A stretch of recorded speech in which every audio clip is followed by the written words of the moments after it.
When you start a meditation practice, something in your brain lights up called the dorsomedial prefrontal cortex. So dorsomedial prefrontal cortex, which is basically just a fancy way of saying the altruistic part of the brain. So you actually start, so the dorsomedial prefrontal cortex is the piece of you that's in charge of people that we perceive as separate. Right now, the me center of the brain is already very developed. So what meditation is doing is that it's quite literally expanding your idea and your sense of who you perceive as same.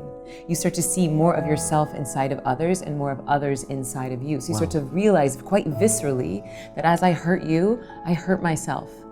And as I help you, I help myself. Because in order to terrorize someone, you must first have an enemy. And in order to have an enemy, you have to first perceive them as separate.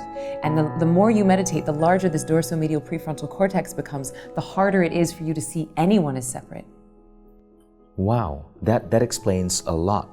This is why, I've read studies about how meditation reduces crime. Meditation in prisons allows prisoners to be released and not get incarcerated again after a couple of years.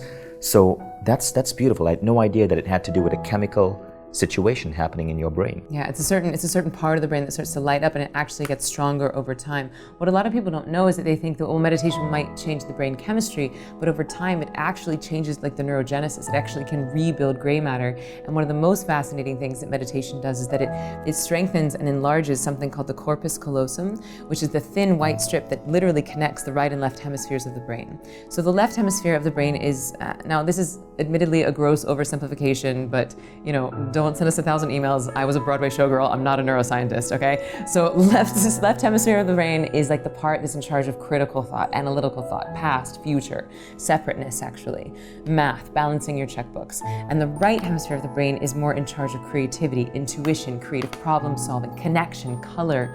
All of these things are right brain phenomena. And if you look at a human brain, it actually splits right down the middle. The only thing that connects the two hemispheres of the brain is this thin little white strip called the corpus callosum.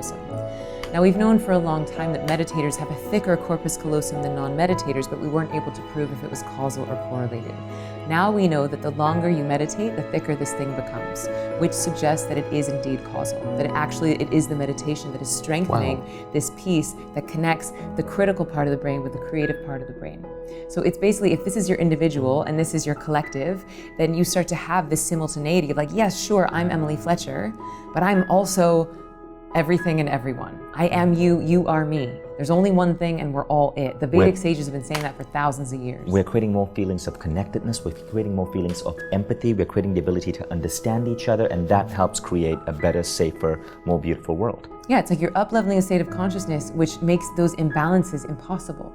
Like if I perceive you as the same as me, then how could I terrorize you? Why would I want to give you food that is poisonous? Right. Why would I want to poison the planet for the next generation if I really see them as an extension of myself? That's a beautiful thought.